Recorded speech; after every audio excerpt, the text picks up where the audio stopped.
యక్షిణి భయంకర గాథ భాగం 2. సత్యం చేతిలోని టార్చ్ నేలపై పడిపోయి ఆరిపోయింది. చీకటి మొత్తం అతన్ని చుట్టుముట్టింది. గాలి ఒక్కసారిగా చల్లగా మారింది. యక్షిణి అడుగులు నేల మీద నెమ్మదిగా పడుతుంటే సత్యం గుండె తడుముకుంటూ కొట్టుకోవడం మొదలైంది. ఆమె పొడవాటి జుట్టు తడి నేల మీద లాగుతూ చర్ చర్ అని భయానక శబ్దం చేస్తోంది. దగ్గరికి రాగానే ఆమె ముఖం స్పష్టంగా కనబడింది. రక్తం కారుతున్న పెదవులు, మెరిసే ఎర్రటి కళ్ళు, శవం వాసనతో నిండిన చల్లని శ్వాస. గ్రేటర్ దేన్, ఇక్కడ ఎవరు రాకూడదని చెప్పాను, నువ్వు ఎందుకు వచ్చావు అని ఆమె గుసగుసలాడింది. సత్యం గొంతు ఎండిపోయింది.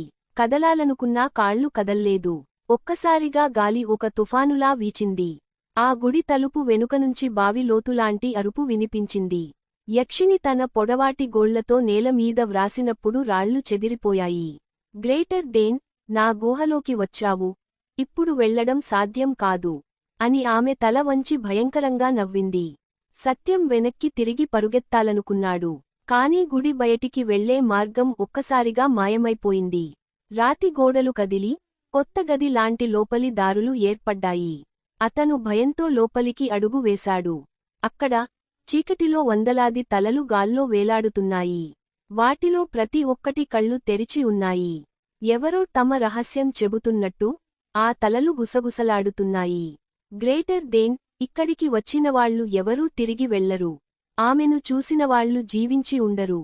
సత్యం చెవులు మూసుకున్నాడు. కాని ఆ గుసగుసలు అతని మనసులో నేరుగా వినిపించసాగాయి. అప్పుడే యక్షిణి వెనుకనుంచి అతని భుజంపై చల్లని చేయి వేసింది. అతను కుదుపుకు గురై వెనక్కి తిరిగాడు. ఆమె ముఖం దగ్గరగా ఉంది. గ్రేటర్ దేన్, నువ్వు నా బలి అవుతావు అని ఆమె గర్జించిన వెంటనే గుడి అంతా రక్తం వాసనతో నిండిపోయింది. సత్యం ఒక్కసారిగా కేక వేసి చీకటిలోకి పారిపోయాడు. కాని అతను పరుగెత్తుతున్న ప్రతి దారిలోనూ యక్షిణి నీడ ముందే కనబడుతోంది. భాగం 3లో సత్యం తప్పించుకోవడానికి చేసిన ఆఖరి ప్రయత్నం, యక్షిణి అసలు శాపం, ఆమె ఎందుకు ఆ గుడి వద్ద బంధించబడిందో రహస్యం బయటపడుతుంది.